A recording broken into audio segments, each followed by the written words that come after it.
McLean implemented a deregulation strategy, which significantly reduced the number of permits and licenses needed. Applicants now came to a single registry window, from where they would be directed to the appropriate destination. An additional tool which would be created was the so-called Manual de Paseños, the Citizen's Manual. Essentially, the manual was a handbook of rules and regulations regarding permits and licenses, which aimed to make the bureaucratic process more transparent. We put all the key information in a book that was made available in the entrance of the municipality, and it was freely available for the people. So if you needed a permit, you could go into permits, identify what is the kind of permit, and that will say your permit requires the signature or the approval of this and this and this individual.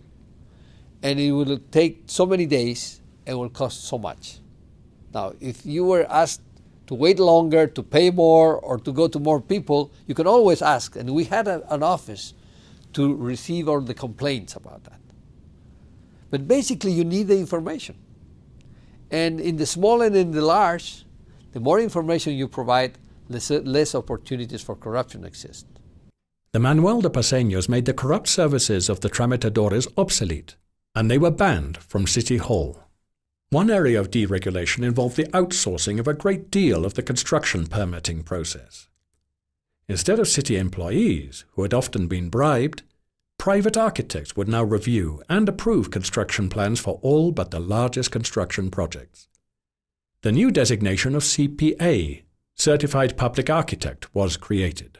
Los burócratas, arquitectos de la alcaldía eran verdaderamente una traba, no solamente para la aprobación de los planos, sino la consecuencia de que finalmente... This broke the municipality's monopoly, which had previously forced a lot of people to dispense with the permits and carry out the constructions illegally. This made it possible for people, if they wanted to build legally. The certified public architects had to pass exams regarding their knowledge of building standards and assumed responsibility for compliance with those standards. En una primera instancia, el municipio de La Paz estableció un convenio con el Colegio de Arquitectos.